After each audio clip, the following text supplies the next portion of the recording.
Hello, kiddos. Welcome back to another exciting virtual lecture. Today, we're doing a bit of a current events lecture. We're going to talk to you guys about the census.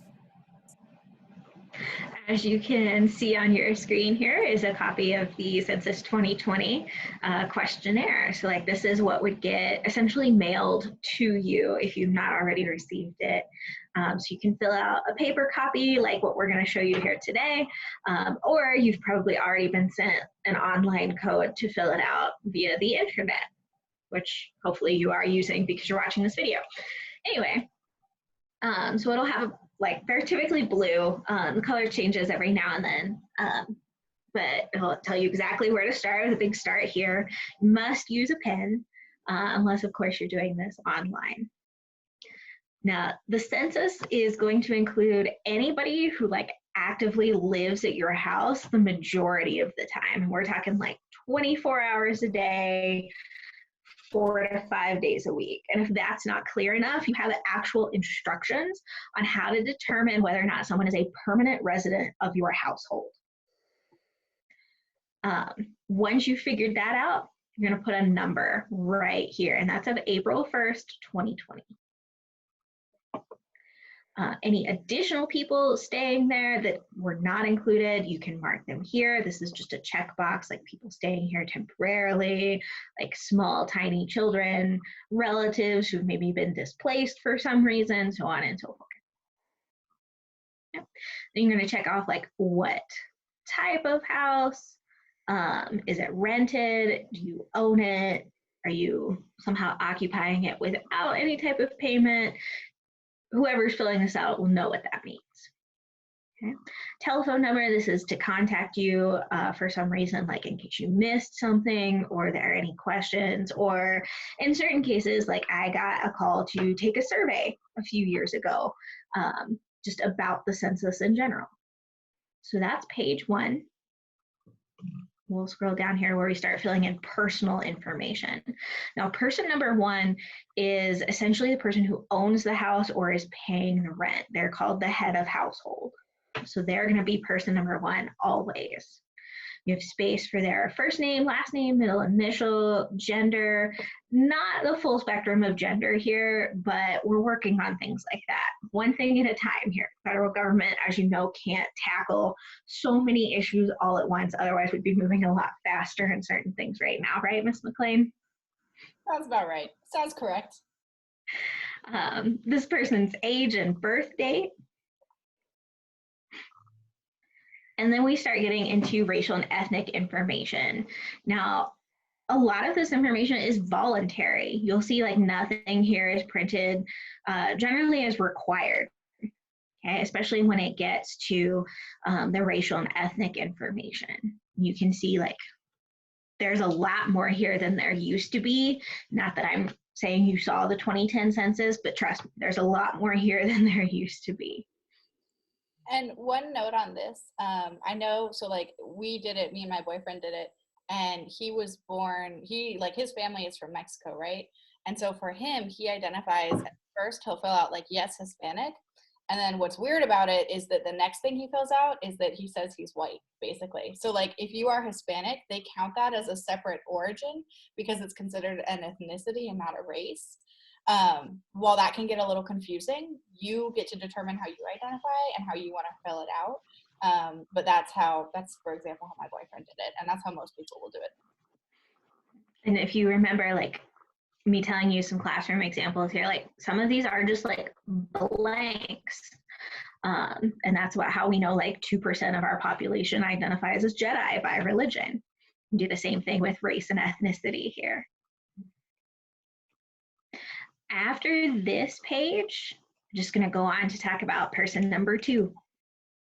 The only thing that's really changed here from person number 1 is how they are related to person number 1, and essentially what they're doing in that house, okay? Or if they live in another house. That's going to be the major change from person number 1 to person number 2. Something that a lot of people come across on that one is if you go to college, you fill it out in your dorm. You don't fill it out in your family's house. So they Yes. don't count you on this one. You fill it out in your dorm. Or like if you're, a young adult who's living in another city, right? Like for me, y'all know my family's in Texas, but I live in New Mexico. I fill it out in New Mexico because that's where I am most of the time. It's the same thing, just like with registering to vote. Like if you're going to vote at your college campus or in the state where you currently live and you're away from your family, that's where you vote and that's where you fill out the census. This applies to you as you are right now.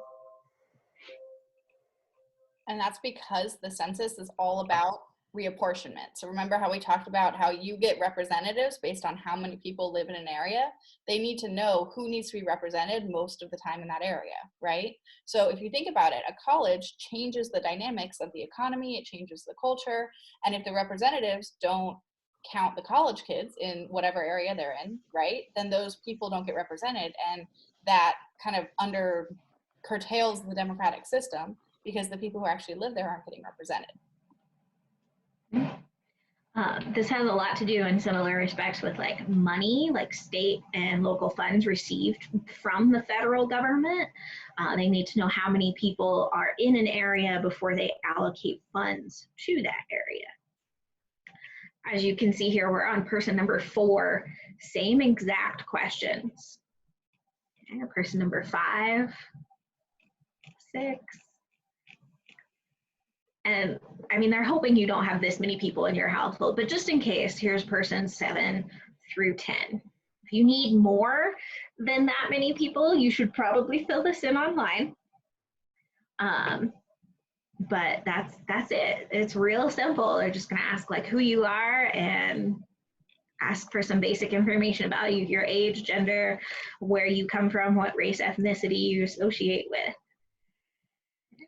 If I keep scrolling down here, you can see that this is available in Spanish, printed, as well as several other languages online.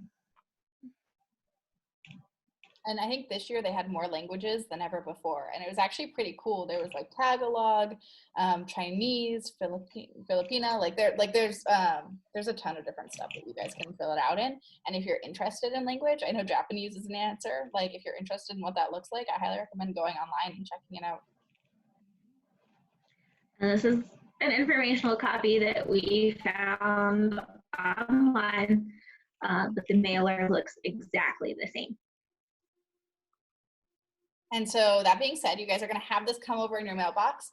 Ms. Crowe and I did want to do a little bit of this video talking about both the history and the current events around the census.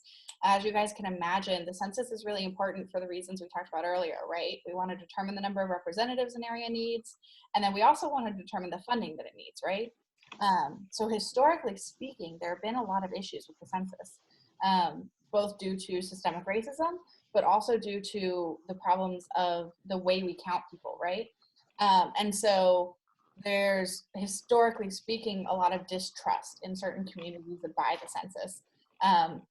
One of the bigger reasons is the way the census was used in the 1940s. So you guys all remember Korematsu versus the US and how we did that court case, and we learned about the ways that the government kind of justified the illegal and unethical internment of Japanese citizens, right?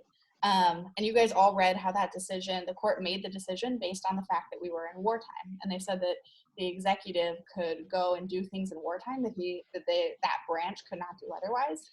Under the Second War Powers Act, that executive order 9066, the one we talked about, allowed the US to use census data, right, to find where Japanese citizens were, to put them in internment camps.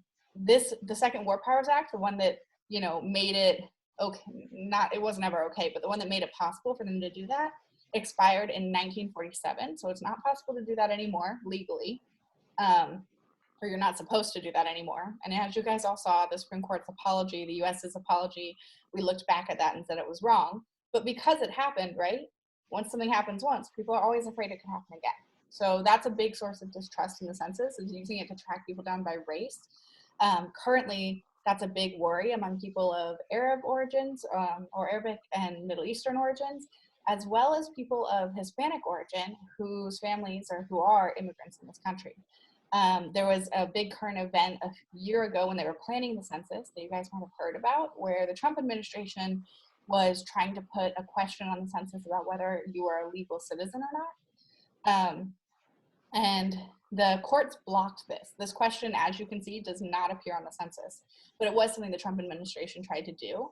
And a lot of families right now are having conversations about whether or not it's safe for them to put their information on the census based on this history and based on the Trump administration's attempts with Immigration and Customs Enforcement, also known as ICE, to deport people in numbers that we haven't seen before. A lot of you guys know that, you know, I've told you that my best friend's mom, right? She's in this country without papers. And so that's a real conversation that their family is having, right? That's a real conversation that a lot of families are having right now, although you are legally required to fill out the census. On top of that, there's a lot of distrust in Native communities historically, and that comes from a misrepresentation of Native communities. For the first like 20 years or something, and my source here is a podcast called Code Switch from NPR. I'll link it down below if you guys want to find out more. But at first, Native Americans weren't even counted in the census. And then once they weren't counted in a way that accurately represented their numbers, right? Because what they did is they said if you were a Native American person who lived on a reservation, you counted in one category. And if you were a Native American person who lived in an urban area, you were considered a civilized Indian. We could unpack that term for days, but you guys can understand why that's offensive. And you counted in a different category. So the numbers weren't right, they weren't accurate. So that's one of the reasons it's such a big deal. And a lot of Native American communities today try and fill out the census to get an accurate reading on the number of people who live in those communities and who are that ethnicity, are that race, to help our government distribute funding and representation accurately. But that's also the reason there's a lot of distrust historically. If you figure the census started in 1790, with, you know, individuals literally going door to door and asking for information, like, we've come a long way, particularly in some of the categories that are featured for each person in the household. And this is the first year that the census has gone online. So there's a big debate about whether it'll be accurate because it's gone online, because a lot of people, as we're seeing, especially with education right now, have access to that, and a lot of people don't, because we don't consider internet to be necessarily a human right in this country, right? And so it's been interesting to hear people talk about, like, it being online is a good thing because it broadens access, it makes it easier to fill out, but it also means that there's even more chance that the numbers get skewed because of people who might not have access, right? You guys are mostly familiar with the idea of, like, people whose addresses don't show up on Google Maps, right? And so that's why we hire census workers, but because of COVID-19, people are really worried that those census workers, obviously they can't go out right now, right? Knocking on doors would be very dangerous and it would only spread coronavirus faster. And so that's all on hold right now until a later date. And so people are worried that this census could run the risk of being very inaccurate due to less people responding, less people being able to respond, and us not being able to send out workers fast enough. So it's important to keep this out if you can. Yeah, we also have to question, like, is this, like, because it's online, a test for, like, virtual federal voting, having your voting ballot be online in your area for a federal election. And there's a lot of security questions with that too. I've heard a lot of people talking about, you know, is this going to be encrypted well enough? Is this going to be safe from outside cyber interference? There's a lot of different ways you can take this policy discussion, but this is a very momentous time in our history to be in for a census like this. And I can say that this website, my2020census.gov, is separate from the official census website. Yes, it's run by the same people, but census.gov is strictly like the demographic information already collected and information about the census itself. And something that people might find helpful to know is that theoretically, what the law says right now is that this information that you fill out, for people who are worried about keeping their information private, this information that you fill out now will only be released in big statistical groupings, right? So like your name and your address, that type of identifying information cannot be released until 2092 by law. Now, you know, that's what people would have said before 1942 as well. So take that while also knowing the history, but there are safeguards in place that are supposed to be protecting your identity and information. All right, well, I guess that's it. Hopefully we've cleared up a lot of questions about filling in the census for you who've not done so. Find your mailer, go online, and get that done. And have a great day.